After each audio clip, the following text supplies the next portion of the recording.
అందరికీ నమస్కారం. తెలుగు సినిమా సినీ ప్రేక్షకులందరికీ భోగి శుభాకాంక్షలు. క్రాక్ జనవరి 9వ తారీఖు రిలీజ్ అయింది. జనవరి 8 దాకా మీరందరూ రెడీగా ఉన్నా మేమందరం అంతగా రెడీగా మాత్రం లేవు. ఎందుకంటే ఇంక లేదబ్బాయి, ఇంకా తెలుగు సినిమాలు చూడరు, వచ్చేసింది. ఫోన్లో చూసుకుంటున్నారు సార్ సినిమా. ఇంకెవడొస్తాడు సార్ థియేటర్కి? ఉన్న రోగాలకి రారు సార్. ఈ అనవసరం సార్ సినిమా, ఇంత బడ్జెట్ వేస్ట్ సార్. అమెరికాలో అయితే సినిమాని రిలీజే అవ్వదు సార్ అని అడుక్కో ఆఫీస్ ఉంటుంది మా ఫిలిం నగర్లో. అడుగడుగునా ఇదే మాటలు, ఇదే నిరాశావాదం. కానీ మా నిరాశని బీటలు వారేటట్టుగా, క్రాక్లు వచ్చేట్టుగా కొట్టి మాకు ఇంకో 100 సంవత్సరాల కాన్ఫిడెన్స్ ఇచ్చిన మీ అందరికీ చేతులెత్తి దండం పెడుతున్నాం. ఎందుకంటే మాకు సినిమా తీయటం మాత్రమే వచ్చు, మీకు సినిమా చూడటంతో పాటు చాలా పనులు వచ్చు. అన్ని పనులతో పాటు మా లైఫ్ను కూడా ముందుకు తీసుకెళ్దాం అనుకున్న మీ ఉద్దేశానికి హ్యాట్స్ ఆఫ్. దీనికి కారణం మీరెంతో మా వైపున మా అన్నయ్య mass Maharaj Raviteja, one of my best friends Malleni Gopi గారు, the new visual horizon of Telugu cinema mister Vishnu గారు. It's a beautiful compliment I'm going to give him. నాలాంటి మచ్చన్న ఫేస్ను కూడా అందంగా చూపించిన ఆయన మామూలు విషయం కాదు ఇది. ఇంకా నా సోదెందుకు వాళ్ళ గురించి మాట్లాడుకుంటే నేనే అంటే ఎప్పుడు రాను సార్ కెమెరా, ఎప్పుడెప్పుడు వస్తుంటాం కదా, కెమెరా కనిపించగానే ఎక్కువ మాట్లాడాలనిపిస్తుంది. అదొకటి నోటి దూల కాదు, దురద కూడా. నయా thank you so much. Gopi thank you so much for offering me role. నిజం చెప్పాలంటే అసలు నేను ఇంట్లో పడుకుంటే నిద్రలేపి ఒకసారి షూటింగ్కి రాని పిలిచి లుంగి కట్టి కూర్చోబెట్టాను. నేనేమో చాలా స్టైలిష్గా ఉంటాను, జీన్స్ ప్యాంట్ టీషర్ట్ వేసుకుంటే నాకు ఈ లుంగి క్యారెక్టర్ ఏంటి గురు అంటే పర్లేదు అన్నావు. పేరేంటి సినిమా క్యారెక్టర్ పేరేంటి చెప్పలా ముందు. తర్వాత ఆన్లైన్లో అడిగితే అలమంద అనే క్యారెక్టర్ నా చేత అవు అంటే బేడీలేసి గొంతు కూర్చోబెట్టి నోడుతోలనిపించావు నా చేత. లేదా నీకు లేదా అది కాస్త అఫీషియల్ అయింది. అన్నయ్య, ఇన్నాళ్ళ ప్రయాణంలో మనం అందరం ఇంటర్వ్యూలు చేసుకుంటాం సినిమాలు రిలీజ్ అయిన తర్వాత. ఈ సక్సెస్ని ఎలా అనుభవిస్తున్నారు, ఈ సక్సెస్ బట్టి మీ అభిప్రాయం ఏంటంటే ప్రతివాడు పాజిటివ్గానే ఉంటామండి, హ్యాపీగానే ఉంటామండి అంటారు. కానీ సక్సెస్కి వెనకాల చాలా హార్డ్ వర్క్ ఉంటుంది. అది మన సినిమా వాళ్ళకి తెలుసు మనం ఎంత హార్డ్ వర్క్ చేస్తున్నాం. ఒక గిన్నె తయారు చేసేవాడు ఎంత, కుండ తయారు చేసేవాడికి ఎంత, ఆ బొమ్మ తయారు చేసేవాడికి ఎంత హార్డ్ వర్క్ ఉంటుందో మనకి అంత హార్డ్ వర్క్ ఉంటుంది. ఏ నమ్మకంతో ఈ సినిమా మీరు చేద్దాం అనుకున్నారు? అంటే నిజం చెప్పాలంటే ఒక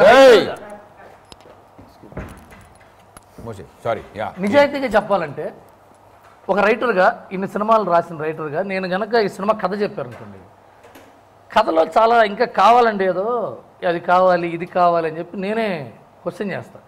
అదే ప్రేక్షకుడు సినిమా చూస్తే ఒక్క సెకండ్ కూడా వేరే విషయం ఆలోచించడానికి గ్యాప్ లేకుండా ఈ సినిమా ఉంటుంది. That is screen play, that is presentation, directorial. కానీ మీరు కథ అనేటప్పుడు మీకు తెర మీద ఎలా ఉంటుందో తెలియదు. మరి ఏ నమ్మకంతో ఈ సినిమాని మీరు ముందుకు తీసుకెళ్లారు? అంటే రవి, ఫస్ట్ ఆఫ్ ఆల్ నాకు ఫస్ట్ టైం నాకు తెలిసి ఇన్ని రియల్ క్యారెక్టర్స్, రియల్ ఇన్సిడెంట్స్ మీద చేసిన సినిమా ఇది. అది నాకు కిక్ ఇచ్చింది ఫస్టే, నాకు బాగా నచ్చేసింది. అండ్ గోపి చెప్పిన విధానం అదొక విచిత్రం. నాకు గోపి అంత బాగా చెప్పడం అనేది నాకు ఇంకా అసలు ఇప్పుడు నాకు కూడా విచిత్రంగా ఉంది. అదే గోపి అసలు ఎంత కన్విక్షన్తో 1 hour 45 minutes నరేషన్ ఇచ్చాడు నాకు. క్యారెక్టర్స్, ఆ క్యారెక్టర్ తాలూకు మొత్తం నోట్స్ రాసుకున్న నోట్స్ నా దేవుని పెట్టాడు, తొడగొట్టాడు. అలా ఏదైనా ఇప్పుడు ప్రస్తుతం ఆ పనే చేస్తున్నాడు. ఓకే, సో అది అలా నచ్చి ఓకే చేసింది. ఎప్పుడు ప్రాపర్గా నువ్వు సెట్ చేసి ఉండరా స్టార్ట్ చేస్తున్నావు. గోపి తక్కువ మాట్లాడతాడు, పెద్ద మాట్లాడు, మనం మాట్లాడుతుంటే నవ్వుతూ ఉంటాడు. అలాంటి గోపి అంతే కదా.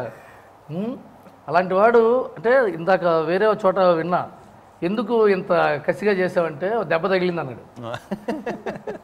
మన అంతే కదా, సెట్ అవుతుంది. దెబ్బ తగిలిన తర్వాత లేచిందా మళ్ళీ. ఇంకో విషయం, మీరు కథ విన్న తర్వాత యాజ్ ఎ హీరోగా డైరెక్టర్తో కూర్చుని నెక్స్ట్ సాంకేతిక నిపుణులు, టెక్నీషియన్స్ ఎవరు, ఆర్టిస్టులు ఎవరు అనుకుంటాం కదా, అంతా కొత్తగా ఉంది. దానికి కారణం ఏంటి? సేమ్ ఇలాగే మాట్లాడుకున్నాం, ఇలా ఫ్రెష్గా ఉండాలి, అంతా ఫ్రెష్గా, కొత్త కాంబినేషన్, నువ్వు నేను తప్ప మిగతా అంతా కొత్తగా ఉండాలనుకున్నాను. సో అనుకున్నాను విష్ణుని అనుకున్నాం. నిజంగా ఫస్ట్ విష్ణు, ఆ తర్వాత సుజీత్ను అనుకున్నాం. ఆయన ట్రైనింగ్ బిజీ అప్పుడు దొరకలేదు. కొన్ని అనివార్య కారణాల వల్ల ఆయన అట్టు వెళ్ళటం, ఈయన ఎంటర్ అవ్వటం, అది లైక్ పర్ఫెక్ట్గా కుదిరింది. లైక్ చాలా హ్యాపీ ఫీల్ అయ్యాను నేను. తన వర్క్ చూశాను, మనిషిని కలిసిన తర్వాత ఇంకా నచ్చేసాడు నాకు. ఇంకో విషయం ఏంటంటే ఈ సినిమా నేను చూస్తుంటే తమిళంలో ఒక 2-3 years బ్యాక్ వచ్చిన విక్రమ్ వేద కైండ్ ఆఫ్ కటింగ్, అంటే ఆ ఎడిటింగ్ సెన్స్, ఈ ముందు ఇది సీన్ వేయాలి, తర్వాత ఇది వేయాలి, ఇంట్రడక్షన్కి ఒక కథ వేయాలి, అది మన తెలుగు సినిమాలో ఇంకా రాలా ఆ టైప్ ఆఫ్ నరేషన్. ఒక ఇంట్రడక్షన్ అంటే వాడికి 4 షాట్లు వేసి జీప్లో దిగాడు, దుమ్ము లేచి దులుపుకున్నాడు, బయటకు వచ్చాడు, ఇట్లాంటివే ఉంటాయి. కానీ ఒక కథ, కటార కృష్ణ గారు తెలుసా అనగానే ఆడ మర్డర్ చేసి జీవా గారిని చంపేసి బయటకు వచ్చి, అంటే ఈ టైప్ ఆఫ్ నరేషన్ డిస్టర్బెన్స్ ఉంటుందా ఈ ముందుకెళ్ళి వెనక్కి వచ్చి అనిపించలేదు మీకు? లేదు, అసలు అనిపించలేదు. ద బ్యూటీ కరెక్ట్గా ఏంటంటే ఆ ముగ్గురితో తర్వాత ఎండింగ్ చూడు, నాకు ఎండింగ్ నచ్చేసింది. ఫెంటాస్టిక్ ఎండింగ్ అది. అది అంటే నేను సినిమా నాకు గోపి ఒక దుర్మార్గం ఒకటి చేశాడు. ఈ సినిమా నన్ను అప్పుడప్పుడు ఆఫీస్కి పిలిచి లేదా షూటింగ్లో ఈ మొక్క చూడు ఈ మొక్క చూడు అని చెప్పి చూపించాడు. అక్కడ మైండ్ బ్లాక్ అయిపోయింది. ఏంటి ఇట్లా ఉంది సినిమా, అసలు మనం ఊహించిన క్రాక్ అంటే 4 కామెడీ సీన్లు 7-8 కామెడీ సీన్లు ఉంటాయి, రవితేజ గారి రెగ్యులర్ హిస్టరియానిక్స్ ఉంటాయి, ఆ స్టైల్ ఉంటుంది. అంటే ఇదంతా అసలు టైట్గా ఏదో ఒక ఇంగ్లీష్ ఫిలిం చూస్తున్న ఫీలింగ్ వచ్చింది నాకు. ఇంగ్లీష్ సినిమాకి తెలుగు సినిమాకి తేడా లాంగ్వేజే. మనం ఇంగ్లీష్ సినిమాకి గొప్ప అనుకుంటాం. ప్రజెంటేషన్లో క్వాలిటీ ఆఫ్ ప్రజెంటేషను వాళ్ళకి 100 కోట్ల బడ్జెట్ ఉంటుంది కాబట్టి వాళ్ళు తీస్తారు. మనకి అంత బడ్జెట్ లేకపోయినా అంత క్వాలిటీ ఇవ్వడం అనేది టెక్నికల్ ఎక్సలెన్సీ. దానికి విష్ణు గారు చాలా హెల్ప్ అయ్యాడు. మీరు కథ విన్నప్పుడు దీన్ని ఎలా చూద్దాం అనుకున్నారండి?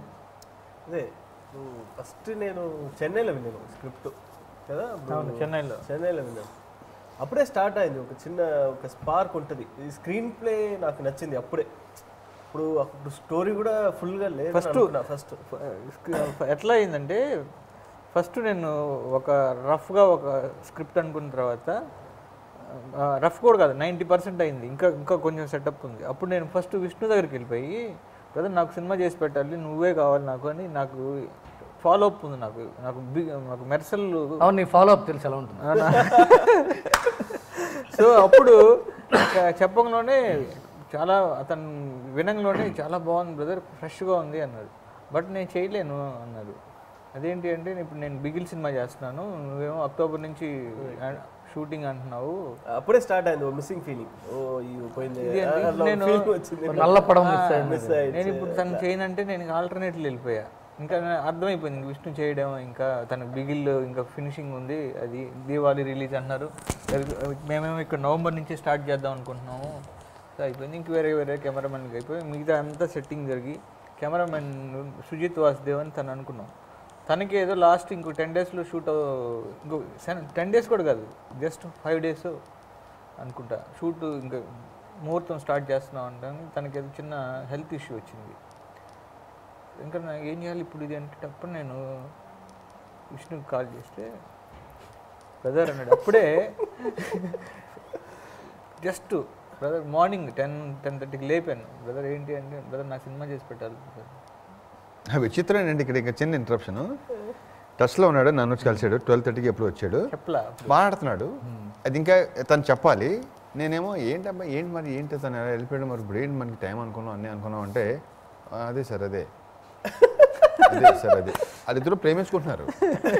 అప్పటికే వాళ్ళిద్దరు లవ్ స్టోరీ స్టార్ట్ అయిపోయింది వాళ్ళిద్దరికి. చెప్తున్నాడు, చిన్న అవుతున్నాడు, నాకు చూస్తున్నాడు. అంటే ఆ తర్వాత తెలిసింది నాకు, నీకు సర్ప్రైజ్ ఇవ్వబోతున్నాను అంటే, మనకి సెట్ అయిపోయింది అని తప్పని అంతా వచ్చింది 15 minutesలోనే ఓకే అయిపోయి చెప్పాడు. ఇది అనుకుంటున్నావు, ఫ్యాంటాస్టిక్, సూపర్ అనుకో. అలా సెట్ అయింది. నాకు ఫస్ట్ గుర్తుంది స్క్రిప్ట్, అది మైండ్లో ఉంటుంది. అది అడిగినప్పుడు ఒక 15 minutes ఇవ్వండి అని చెప్పి ఫోన్ పెట్టాను. మళ్ళీ 15-20 minutes మళ్ళీ ఫోన్ చేసి ఓకే రండి వెళ్దాం అంతే. మామూలుగా అండి కమర్షియల్ సినిమాల్లో ఎక్కువ అంటే కెమెరా పాయింట్ అడుగుతాను, సినిమా లడ్డూలా చూపించాడు ఆర్టిస్ట్ని, ఇదేగా మనం అనుకునేది. బంగారంలా చూపించాడు, తలతలా మెరిసిపోతున్నాడు, అదే ఫోటోగ్రఫీ మనకి. కానీ మీరు ఎక్కువ సినిమా అంతా సిలవేట్స్లో తీశారు. మనిషి కనిపించాడు, వెనకాల లైట్ కనబడుతుంటుంది ఏంటో, లేకపోతే సగమే కనిపిస్తుంటాడు రవితేజ్ గారు. నా ఫోన్లో కూడా షాట్ తీసుకున్నాను, అద్భుతమైన షాట్ ఇది. ఈ షాట్ డెఫినెట్గా చాలా మంచి షాట్ అనేది, చాలా అద్భుతంగా ఉందని మీకు పంపించాను కూడా. అది అదే ఇది కేసేం కాదుగా, కెమెరాలో ఓకే. మీరు ఈ స్కీమ్ని మీరు డిస్కస్ చేశారా ఇలా వెళ్దాము అని? యాక్చువల్గా అదే look and feel, colour patterns ఇవన్నీ అనుకుని డిస్కస్ చేసి అనుకున్నాం. అవును, అందరితో. అది But ఏంటంటే ఆ టైప్ ఆఫ్ గ్లాసీ విజువల్స్ ఈ స్క్రిప్ట్ అడగలేదు. ఈ స్క్రిప్ట్ ఏం అడుగుతుందంటే ఒక చిన్న స్టోరీ టెలింగ్ ఉండాలి, విజువల్ లో కూడా ఒక స్టోరీ టెలింగ్ ఉండాలి. ఫస్ట్ మూడ్ కన్వే చేయాలి. ఆ కలర్స్ ఎక్కువ ఉండకూడదు. ఒక పింక్ కలర్, బ్లూ కలర్ ఆ స్కిన్ లో వస్తుందంటే అది వర్కౌట్ అవ్వదు. మూడ్ రిఫ్లెక్ట్ చేయాలి. నేను బ్రదర్కి ఒకటే చెప్పా ఫస్ట్, బ్రదర్ నేను నాకు 5 సినిమాలు ఒక ఎత్తు, ఈ సినిమా ఒకటి. నేను ఎదుక్కుంటూ ఇంత ఫాలో అప్ చేసుకుంటూ వచ్చిందంటే నాకు సినిమాని కొత్తగా కనపడాలి, లుక్ కొత్తగా ఉండాలి. పైగా ఇది స్క్రిప్టే, ఇది ఒక న్యాచురల్ ఫ్లో కోరుకుంటుంది, గ్లాసీగా కాదు. గ్లాసీ కోరుకోదు ఈ ఫిల్మ్. సో న్యాచురల్ వేలో వెళ్ళాలి. కలర్స్ నువ్వే మధ్య గ్లాసీ ఇస్తూ సాంగ్ వచ్చినప్పుడు ఎక్కడ వచ్చిందో, ఎక్కడ గ్లాసీ కావాలో అక్కడ ఇవ్వు. ఈ ఎపిసోడ్ రాగా వెళ్దాం అన్నప్పుడు శృతి హాసన్తో చేసిన సాంగ్ ఉంది కదా, క్లైమాక్స్ సాంగ్. ఆ సాంగ్ మామూలుగా బ్లాక్ సెట్ వేశారు అందరూ, 99% దానికి రెడ్తో జాకెట్ వేసి ఓపెన్ చేస్తారు. మీరు రెడ్తో స్టార్ట్ అయింది, పల్లవైపోగానే ఎల్లో జాకెట్తో ఎంటర్ అయ్యింది. ఎంత కొత్త ఫీల్ అంటే నేను ఎడిటింగ్ రూమ్లో చూసినప్పుడు షాక్ అయిపోయినది. అమ్మ lemon yellow jacket night time అనేది చిన్నప్పుడు ఎప్పుడో ఫంక్షన్స్కి వెళ్ళేటప్పుడు బాగుంటుంది, దాన్ని ఎంత బ్యూటిఫుల్గా ప్రజెంట్ చేశాడు. That is fantastic. ఇంకోటండి నేను అన్నయ్య గురించి చెప్పాలి, ఈయనేమో పెద్ద పెద్ద షాట్లు పెడుతున్నాడు, కొద్దిగా లెంగ్తీ షాట్లు పెట్టాడు. ఆయన లోపలికి వచ్చి నుంచుని ఇట్లా సింగిల్ షాట్, ఈయన లోపలికి వచ్చి నుంచుని పర్ఫెక్ట్గా నుంచుని డైలాగ్ ఇట్లా చెప్తుంటే లైట్ ఇలా గీతలాగా కరెక్ట్గా మీరు చూడండి చాలా షాట్లు. హీరోకి ఎంత పని అంటే డైరెక్టర్ అడిగిన బాడీ లాంగ్వేజ్ ఇస్తూ నుంచుని డైలాగు ఏ ఆర్ట్ లుక్ మళ్ళీ మిస్ అవ్వకుండా ఉంటూ కెమెరామెన్ చెప్పిన లైట్ ఫాలో అవ్వాలి. అది కొద్దిగా పెద్ద పెంటే బాగానే అప్డేట్ చేసావన్నీ. అది చాలా టఫ్ జాబ్ అది యాక్టర్గా. సపోర్ట్ ఉండదు. అదే ముగ్గురు జెల్ అవ్వడం వల్లే వస్తుంది. లేకపోతే దొబ్బుతున్నాడంటే కెమెరామెన్ అని చెప్తే ఏమవుతుంది, బొమ్మ రాదా అనుకోవచ్చు ఒకసారి జెల్ అవ్వకపోతే. అది చాలా టఫ్ జాబ్ అది యాక్చువల్గా. బికాస్ గోపి కొద్దిగా ఫాస్ట్గా మూవ్ అవుతుంటాడు. ఇంకోటి నేను యాక్ట్ చేశా కాబట్టి ఐ కెన్ ఏదో అథారిటీ టు టెల్. ఇలాంటి సినిమాకి బయట అంటే నేను ఈ సినిమాకి ప్రొడక్షన్ సైడ్ అనుకోండి, నేను ఏమనుకుంటానంటే 4 షూట్లు ఈడు చెక్కుతున్నాడు, అబ్బాయి జక్కనలా చెక్కుతున్నాడు, కెమెరా తీసి జరుపుతున్నాడు అనుకుంటా. You made the film very quickly. Short gap చాలా తక్కువ విష్ణు దగ్గర, షార్ట్కి అవన్నీ ready. But the quality mind blowing quality వచ్చింది. అదే అంటున్నా ఇక్కడ ఏంటంటే స్పీడ్కి క్వాలిటీకి సంబంధం లేదు. అది ఇప్పుడు మీరు గట్టిగా చెప్పండి. స్పీడ్కి క్వాలిటీకి సంబంధం లేదు. క్లారిటీ ఉంటే అన్ని క్లియర్గా ఉంటాయి. సింపుల్. అది మీకున్న క్లారిటీకి వాళ్ళకున్న clarity is very important. Clarity and confidence. ఇప్పుడు ఈయనకి ఎంత క్లారిటీ అంటే అవతలడు కాస్త అటు ఇటు ఉంటే చిరాకు దొబ్బేస్తుంది. క్లారిటీగా చెప్పు అంటాడు. నేను చాలాసార్లు అనుభవించాను. పైగా మనసులో పెట్టి పిసుకోవద్దు, ఓపెన్గా చెప్పు, ఇవన్నీ ఆయన స్టైల్ ఆఫ్ స్టేట్మెంట్స్ కాబట్టి ఆయన అంతా హ్యాపీగా ఆరోగ్యంగా ఉన్నాడు, మనమేమో పిసుకుంటుంటాం. ఇంకోటి అనే ఈ క్యాస్టింగ్ చెప్తుంటే నీకు షాక్ అవ్వలేదా? మన రైటర్ వివేక్ పోలీస్ ఆఫీసరు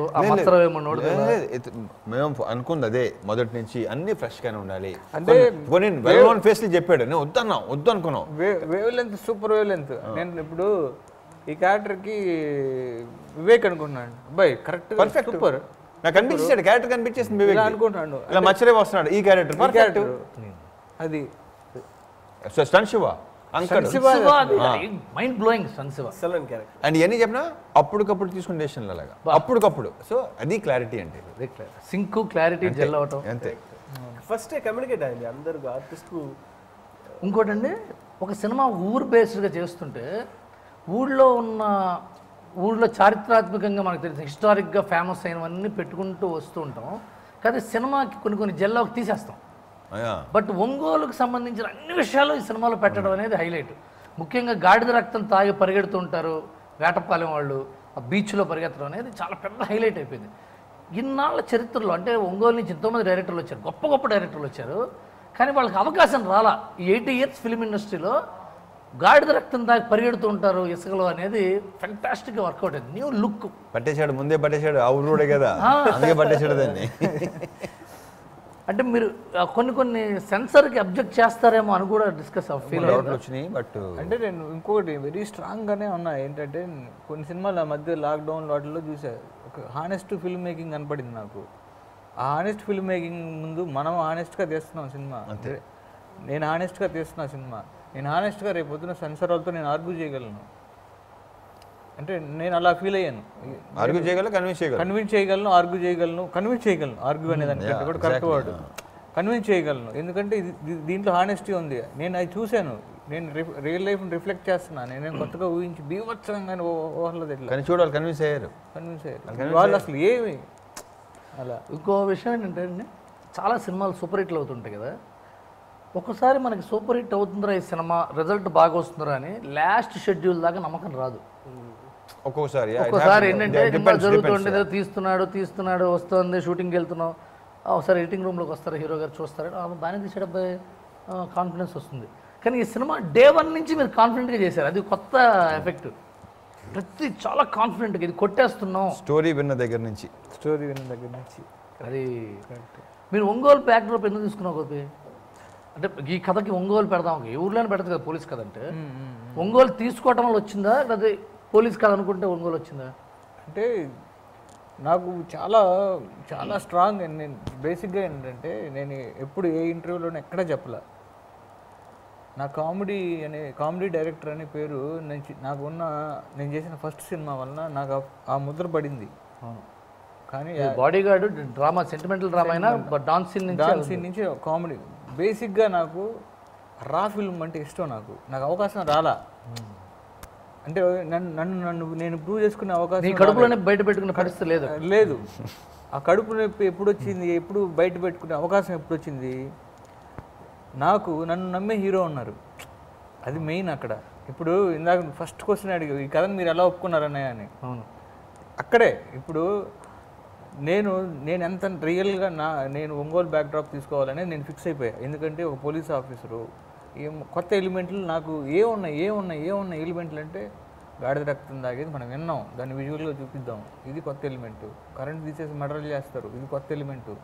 ఈ ఎలిమెంట్లతోటి పోలీస్ ఆఫీసర్ కథ వేసుకొని ఎప్పుడో జరిగి ఉండొచ్చు, బట్ స్క్రీన్కి కొత్త నేను చూడలా, ఇప్పుడు నేను చూడలా, అది చూపిస్తే బాగుంటుంది అనుకొని దాన్ని మొత్తం డిజైన్ చేసుకొని దాన్ని ప్రాపర్గా తీసుకొచ్చిన తర్వాత దాన్ని అంటే ఒంగోలు బ్యాక్డ్రాప్ అనేది ఫిక్స్ అయిపోయాయి. ఇక మా వివేక్ అంటా ఉండేవాడు, రైటర్ వివేక్, ఏమన్నా ఒంగోలు ఎక్కువ చెప్పకండి అని. ఆయనకేమో రాయలసీమ పిచ్చి కదా, చెప్పలేడు. అంటే ఆ ఒంగోలు నేను ఏంటంటే మామూలుగా ముందు ఒక ఒంగోలు వెనక ఒంగోలు డైలాగ్ కూడా వేసాడు, రే ఒంగోలు నడిబొడ్లో నగరంగా సీసం పెట్టి నవరంధ్రాలు సీసం బస్తా నా కొడక అనేది అక్కడ ప్రతి చోట నేను ఒంగోలు అనే దాన్ని వాడటానికి ట్రై చేసేవాడిని. ఎంత ఒంగోలు మీద అభిమానం ఉంటే మాత్రం కొంచెం అక్కడక్కడ తగ్గించబట్టే నా సరౌండింగ్ నేను బాగా పెట్టుకున్నా. అవును, నన్ను అంటే ఫుల్గా వాళ్ళ ఒపీనియన్స్ ఇవి కరెక్ట్ టీం వర్క్, ఇది మంచి టీం దొరికింది. సో దాన్ని నమ్మి ముందు రవి గారు దాన్ని ఆ ఒంగోలు బ్యాక్డ్రాప్ని మీరు యాజ్ తీసుకుంది అదే ఆన్సర్ ఫ్రెష్గా ఫీల్ అయ్యారు. స్క్రిప్ట్ మళ్ళీ కథ గురించి ఇంకోసేపు వద్దాము. అంటే ఆవిడని చూడంగానే గుర్తుకొచ్చింది, శృతి హాసన్కి ఫైట్ ఉంటుందండి అని కాన్ఫిడెంట్గా చెప్పాడా, నసుగుతూ చెప్పాడా, మీరు ఎలా రియాక్ట్ అయ్యారు? వెరీ కాన్ఫిడెంట్గా చెప్పాడు. నాకు ఇమీడియట్గా నచ్చింది. నాకు ఎలా హీరోగా ఉంటూ ఇంత పెద్ద స్టార్ హీరో అయ్యండి, ఒక హీరోయిన్ ఫైట్ చేస్తుంది, మీరేమో బతిమాలుకుంటూ ఉంటారు, కృష్ణ గారు క్రిస్టిగా అనేదాకా అందరం. అంటే ఇది కాదు రవితేజ్, ఇది కాదు, ఇలా చేయడు, ఎందుకు చేస్తున్నాడు, ఇట్లా బతిమాలేసుకుంటున్నాడు ఏంటి అని మీరు బతిమాలుతున్నారని కన్విన్స్ అయ్యాక కానీ మీరు కిట్టిగానే ఓపెన్ చేయలేరు. అప్పటిదాకా మసా కిట్టిగారు అని కృష్ణ గారు అసలు హీరోయిన్ ఫైట్ పెడతా అంటే మీరు ఒప్పుకోవడం నిజంగా కథకు వాల్యూ ఇవ్వటం, ఐడియాకి వాల్యూ ఇవ్వటం. అది చాలామంది, మరి నేను హీరో అయితే చేయను, అందరూ చేస్తారు. నేనున్నానే కదా, నేను కరాటే నేర్చుకున్నా, కుంఫు నేర్చుకున్నా, 6 ప్యాక్ వచ్చింది, బస్కిల్ తీస్తున్నా, నేను చేస్తాగా ఫైట్ అంటాం కదా. మీరు అది నిజంగా హ్యాట్స్ ఆఫ్ టు యూ. మీరు ఎలా ఎందుకు కన్విన్స్ చేశారు, ఎలా కన్విన్స్ చేశారు ఆ సీన్? నేను సిన్సియర్గా చెప్పా ఇదేని. అంటే ఒకవేళ ఫ్యామిలీ మీదకి అటాక్ వస్తే ఎవరు సేవ్ చేసుకునే డిస్కషన్ వస్తుంది కదా, ఎలా చేస్తారు? యాక్చువల్గా ఏంటంటే నాకు ఫస్ట్ నుంచి స్క్రిప్ట్లో టేక్ ఆఫ్ నుంచి నేను చాలా పోలీస్ కథలు సినిమాలు మనం చూస్తున్నాం.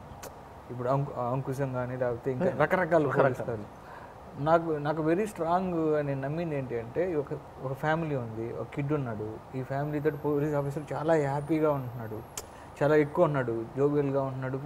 ఒక క్యూట్ ఫ్యామిలీని చూపిస్తున్నాం. ఈ క్యూట్ ఫ్యామిలీని ఎంత క్యూట్ ఫ్యామిలీ అనేది నేను చెప్తే అందుకనే కోరమేసిన సాంగ్ కూడా వచ్చింది అక్కడ. ఈ సాంగ్ అయిన తర్వాత నేను వేసేస్తారేమో, ఇంకో చాట వేసేస్తారేమో, ఆ చిన్న టెన్షన్ క్రియేట్ చేసుకుంటూ వచ్చాను నేను. ఎందుకంటే నువ్వు ఎక్కువ ఎప్పుడైనా సరే సినిమా క్లోజ్గా ఉన్నది క్లోజ్గా ఉంటుంది, క్యారెక్టర్ చంపేస్తారేమో అనే ఒక లీడు తయారు చేస్తుంది. అది ఒక చిన్న ఇది చేస్తుంటది. అబ్బా ఏంటి వీళ్ళు ఎంత క్లోజ్ అయిపోతున్నారు ఏంటి, ఇప్పుడు ఇంకేంటి నెక్స్ట్ క్యారెక్టర్ని ఫినిష్ చేస్తున్నారు డైరెక్టరు అనేది చిన్న చిన్న కావాలని 2-3 టచ్లు ఇచ్చి వదిలేను నేను. అది కానీ నా బ్యాక్ ఆఫ్ ది మైండ్ ఏంటి అంటే అమ్మాయి పోలీస్ ఆఫీసరు అనేది అక్కడ రివీల్ చేయటం అనేది పెట్టుకున్నది, బ్యాంగ్ లాగా పెట్టుకుంది. Very good. అది శివలో చిన్న క్యారెక్టరు, ఆదిలో చలపతిరావు గారి క్యారెక్టరు, కాసేపు ఎక్కువసేపు కనిపించి పుసుక్కుని పోతారు, హీరో సేవ్ చేసుకోలేండి. దాన్ని రివర్స్ చేసి కరెక్ట్ అదే వర్కౌట్ అయింది. పైగా హీరోకి అక్కడ చాలా పెద్ద పని ఉంది. నేను వెళ్తా, బైక్ మీద వెళ్తా, విమానంలో వెళ్తా, రాకెట్ దిగుతా, కొడతా, చీలుస్తా, నా కుటుంబాన్ని నేను సేవ్ చేసుకుంటే బాగుంటుందని చెప్పుకోవడానికి మీరు కూడా ఆర్గ్యుమెంట్ ఉంటుంది. కానీ మీరు వెంటనే ఒప్పుకోవడం, దాన్ని ఎగ్జిక్యూట్ చేయడం అనేది వాళ్ళ థ్రిల్.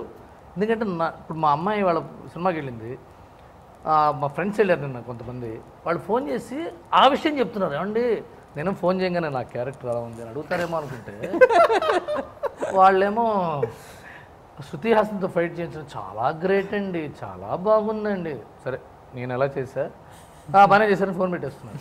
ఇది నేను హత్య అందుకని అడిగా. ఇంకోటి రామలక్ష్మణుల ఫైట్ కూడా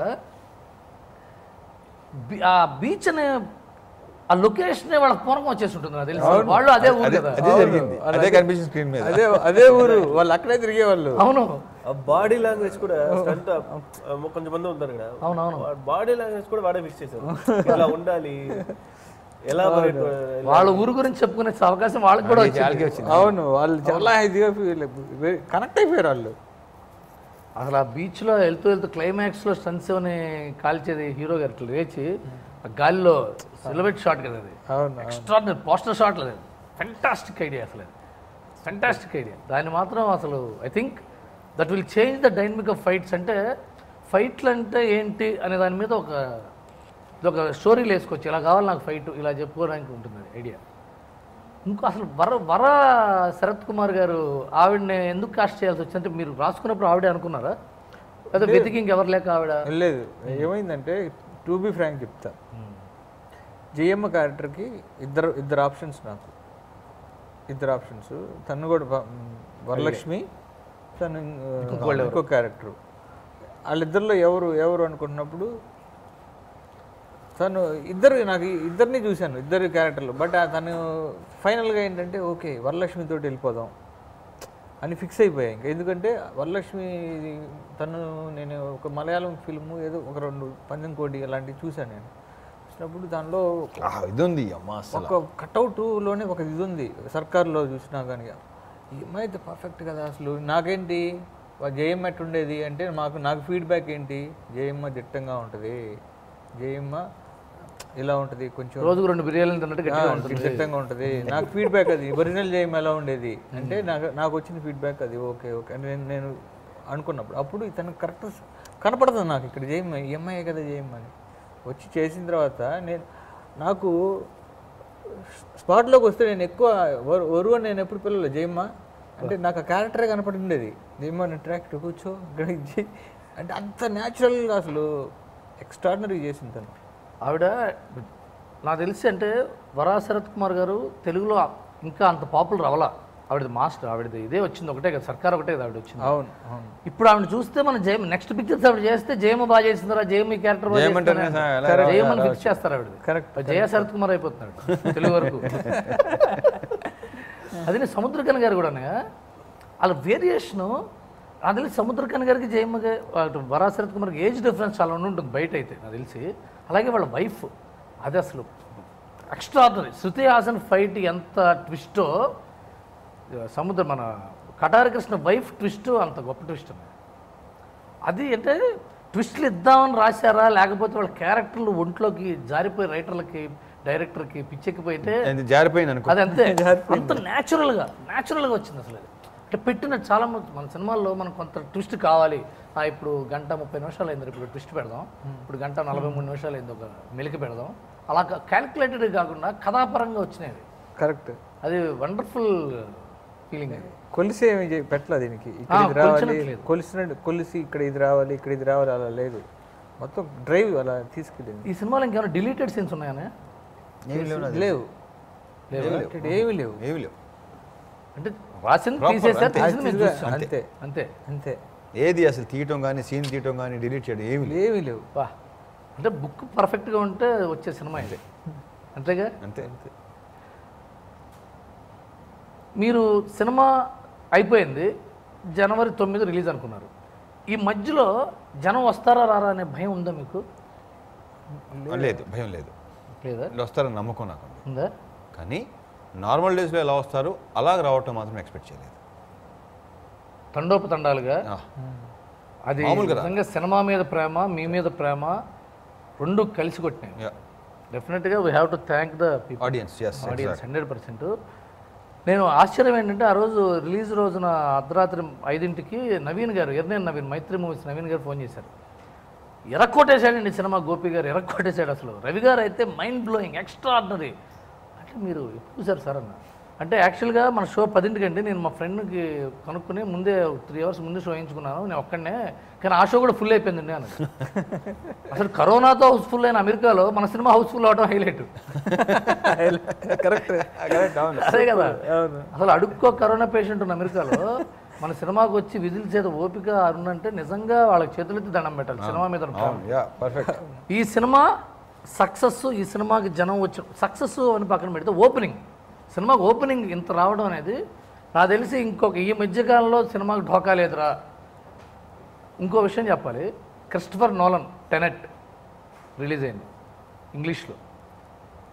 మనకి ఫస్ట్ సినిమాలు మేజర్ పండగ సినిమా మొన్న సోలో బతికే సో బెటరు, ఇవాళ క్రాక్. ఓపెనింగ్స్ సైడు మన తెలుగు సినిమాకు వచ్చినంత ఓపెనింగ్ టెనెట్కి కూడా రాలా.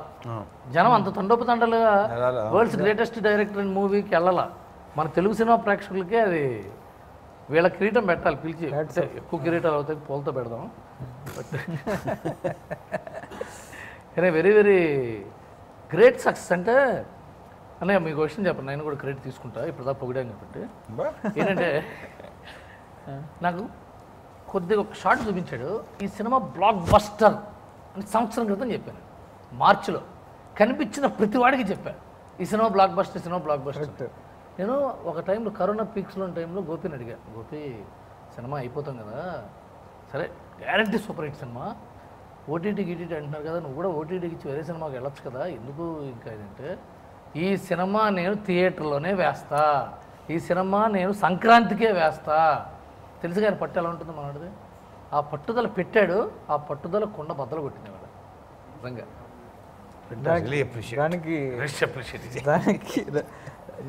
నాకు దానికి రవి గారు సపోర్ట్ చేయడం గొప్ప విషయం చేశారు, ప్రొడ్యూసర్ కూడా సపోర్ట్ చేయడం ఇంకా గొప్ప విషయం. ఎందుకంటే ఆయన ఇప్పుడు మా బాసు నేను మునిగిపోతా, నేను అమ్మేసుకుని వెళ్ళిపోతా అంటే ఇవాళ ఇది లేదు, ఇక్కడ కూర్చొని మాట్లాడుకునేవాళ్ళం కాదు, ఫోన్లో బాగుంది బాసు సినిమా అనుకున్నాను అంతేగా. బట్ థియేటర్లోకి రావడం, దుమ్ము దులపటం, కొత్త థియేటర్లు ఓపెన్ చేయడానికి మళ్ళీ ఆక్సిజన్ కూడా ఇచ్చింది సినిమా. కరెక్ట్. డెఫినెట్గా మూసేసుకుని కళ్యాణ మండపంలో పెట్టుకుందాం అనుకున్న ఎగ్జిబిటర్లకి మంచి సినిమాలు వస్తే జనం వస్తారా, వాళ్ళు మళ్ళాగే సినిమా పిచ్చోళ్ళు. ఎంతమంది మనం ఎన్నో మాటలు వినుంటాం మనం. కరోనా లాక్డౌన్లో మన సినిమా ఇండస్ట్రీకే మేజర్ క్లోజ్ అనే మాట మనం విన్నాం. 7 నెలల కాలంలో చాలా చోట్ల విన్నాం, ఇది కళ్యాణ మండపాలు షిఫ్ట్ అయిపోతాయని చాలా వింటానికి అసలు భయం వేసేది. వైబ్రేషన్ ఏంటి మన సినిమా స్క్రీన్ చూడవా ఏంటి అంటే మనకి ఏమన్నా రియల్ ఎస్టేట్ వాళ్ళు ఉంటే ఆయనకు ఫ్లాట్ కొనిపెట్టండి తెలుగులో. ఈ సక్సెస్ సందర్భంగా ప్రేక్షకులకు మనం థ్యాంక్స్ చెప్పుకోవాలండి డెఫినెట్గా. అలాగే బెస్ట్ విషెస్ కూడా చెప్పుకోవాలి. తెలుగు ప్రేక్షకులందరికీ, ఫ్యాన్స్ అందరికీ, తమ్ముళ్ళు thank you very much. And మీ అందరికీ సంక్రాంతి శుభాకాంక్షలు. మాస్క్ వేసుకొని బాగా ఎంజాయ్ చేయండి సినిమాని. థ్యాంక్ యూ అందరికీ. నిజంగా తెలుగు సినిమా సత్తా దాటారు. అలానే మన తెలుగు వాళ్ళందరూ సినిమా అంటే ఎంత పిచ్చో మీరు ప్రూవ్ చేశారు. మీ అందరికీ చేతులు ఎత్తి నమస్కారం పెట్టుకుంటున్నా. అలానే థియేటర్లకు వచ్చే వాళ్ళందరూ, ఫ్యామిలీస్ అందరూ కూడా సేఫ్టీ మెజర్స్ తీసుకుంటూ మాస్కులు వేసుకొని శానిటైజర్లతో వచ్చి ఎంజాయ్ చేయండి. ఈ సంక్రాంతి పండుగ మందే.